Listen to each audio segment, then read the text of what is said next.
தமிழ் சினிமாவில் இயக்குனர், நடிகர், பாடகர், இசையமைப்பாளர், பாடலாசிரியர், தயாரிப்பாளர், ஒளிப்பதிவாளர் என பல துறைகளில் தன்னுடைய திறமையை நிரூபித்தவர் டி. ராஜேந்திரர்.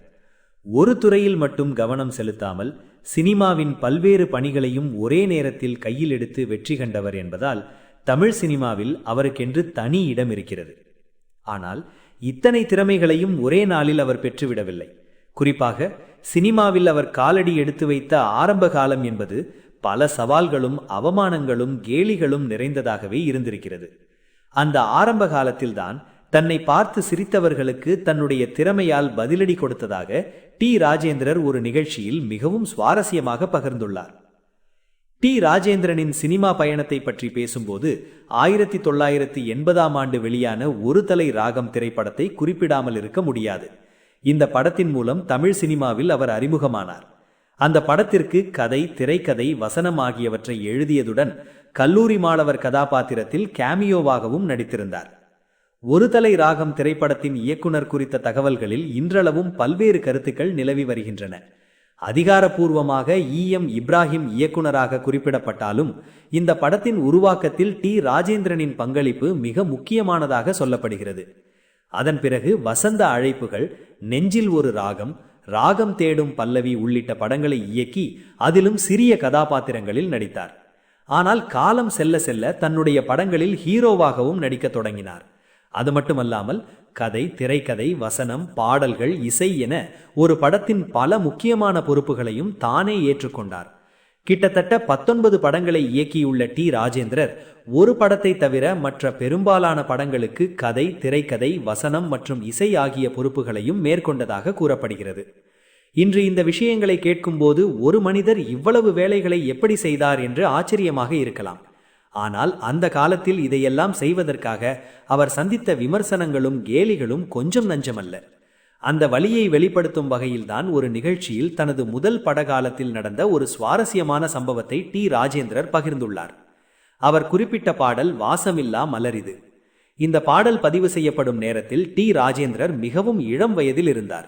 பாடலின் தன்மை, அதில் வரும் உணர்வு, அதை எப்படி பாட வேண்டும் என்பதையெல்லாம் அவர் தன்னுடைய பாணியில் விளக்கி கொண்டிருந்தார். அப்போது அங்கிருந்த சிலர் இவரை பார்த்து சிரித்ததாக டி. ராஜேந்திரர் கூறியுள்ளார். இவ்வளவு சின்ன வயசுல பாடல் எப்படி சொல்லிக் கொடுக்கிறார் என்ற எண்ணத்தில் சிலர் அவரை கேலி செய்திருக்கலாம். ஆனால் அந்த சிரிப்பை அவர் சாதாரணமாக எடுத்துக்கொள்ளவில்லை. அந்த பாடலை பாட வந்தவர் யார் தெரியுமா?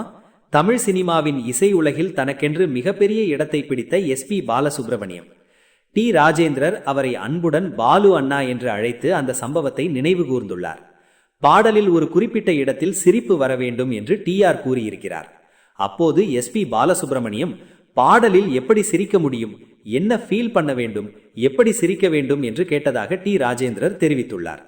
அதற்கு TR, சாதாரணமாக சிரிப்பது போல இல்லாமல் ஒரு வகையான சர்க்காஸ்டிக் உணர்வுடன் அந்த சிரிப்பு இருக்க வேண்டும் என்று விளக்கியிருக்கிறார். அப்போது பாலு அண்ணா, எப்படி கொடுக்க வேண்டும், நீயே செய்து காட்டு என்று கேட்டிருக்கிறார். அந்த நிமிடத்தில்தான் டி. ராஜேந்திரர் தன்னுடைய திறமையை வெளிப்படுத்தியிருக்கிறார். வாசமில்லா மலரிது என்று பாடலை பாடிவிட்டு அதற்கேற்ற வகையில் ஒரு சிரிப்பை கொடுத்து காட்டியிருக்கிறார். அதை பார்த்து அங்கு சிரித்து கொண்டிருந்தவர்கள் எல்லோரும் அமைதியாகிவிட்டதாக டி. ராஜேந்திரர் கூறியுள்ளார். அவர் சொன்ன ஒரு வரிதான் இந்த சம்பவத்தின் உண்மையான வழியை வெளிப்படுத்துகிறது. என்னை பார்த்து சிரித்தவர்கள் எல்லோரும் வாயை மூடிக்கொண்டார்கள் என்று அவர் குறிப்பிட்டுள்ளார். அதாவது ஆரம்பத்தில் தன்னை பார்த்து கேலி செய்தவர்களுக்கு தன்னுடைய திறமையால் அங்கேயே பதில் கொடுத்து விட்டதாக அவர் கூறுகிறார்.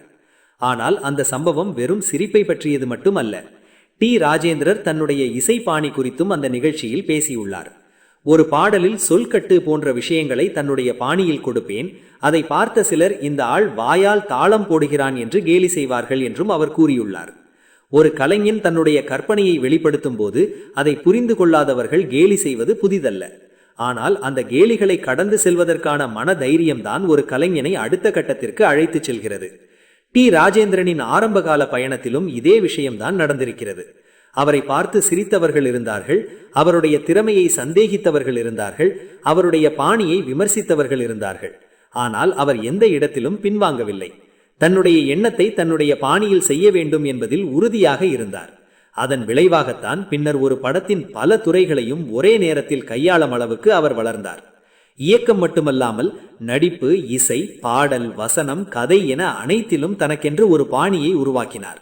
அவருடைய படங்களில் அவர் பேசும் வசனங்கள், பாடல்கள், இசை, நடிப்பு என அனைத்திலும் அவருடைய தனித்துவமான முத்திரை இருக்கும். அதனால்தான் டி ராஜேந்திரர் என்றாலே ஆல்ரவுண்டர் என்ற வார்த்தை நினைவுக்கு வருகிறது. இப்போது நடிப்பு, இயக்கம் உள்ளிட்ட சினிமாவின் பல பணிகளிலிருந்து அவர் சற்று விலகி இருந்தாலும் அவ்வப்போது இசை நிகழ்ச்சிகள், தொலைக்காட்சி நிகழ்ச்சிகள் மற்றும் ரியாலிட்டி ஷோக்களில் பங்கேற்று வருகிறார். அந்த நிகழ்ச்சிகளில் அவர் தன்னுடைய பழைய சினிமா அனுபவங்களை பகிர்ந்து கொள்வது ரசிகர்களுக்கு எப்போதுமே சுவாரஸ்யமானதாக இருக்கும்.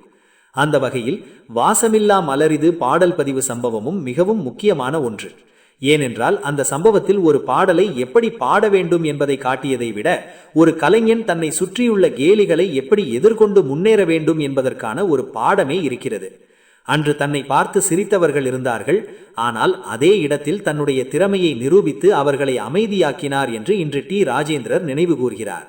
ஒரு கலைஞனை அவன் ஆரம்பிக்கும் நேரத்தில் மதிப்பிடுவது எவ்வளவு தவறானது என்பதற்கு டி ராஜேந்திரனின் இந்த அனுபவம் ஒரு உதாரணம். சிரிப்பை கேட்டு உடைந்து போகாமல் அந்த சிரிப்பையே தன்னுடைய வெற்றிக்கான சவாலாக எடுத்துக்கொண்டால் என்ன நடக்கும் என்பதையும் அவரது பயணம் காட்டுகிறது. அதனால்தான் இன்று பல ஆண்டுகள் கடந்தும் டி ராஜேந்திரர் தமிழ் சினிமாவின் பன்முக திறமை கொண்ட கலைஞர்களில் ஒருவராக நினைவு கூறப்படுகிறார். அன்று அவரை பார்த்து சிரித்தவர்கள் இருந்தார்கள். ஆனால் இன்று அதே டி ராஜேந்திரனின் சினிமா பயணத்தை பற்றி பேசும்போது அவருடைய திறமையை பற்றி தான் அனைவரும் பேசுகிறார்கள். இதுதான் காலம் கொடுக்கும் மிகப்பெரிய பதில். கேலி செய்தவர்களுக்கு வார்த்தைகளால் பதில் சொல்ல வேண்டிய அவசியமில்லை. உங்கள் திறமையை நிரூபித்தால் போதும். அந்த வகையில் வாசமில்லா மலரிது பாடல் பதிவு சம்பவம் டி ராஜேந்திரனின் வாழ்க்கையில் ஒரு சிறிய சம்பவமாக இருந்தாலும் அவரது மனதில் ஆழமாக பதிந்த ஒரு நினைவாகவே இருக்கிறது. அவரது வார்த்தைகளிலேயே சொல்வதானால் தன்னை பார்த்து சிரித்தவர்களின் வாயை தனது பாடலாலும் திறமையாலும் மூட வைத்த தருணம் அது.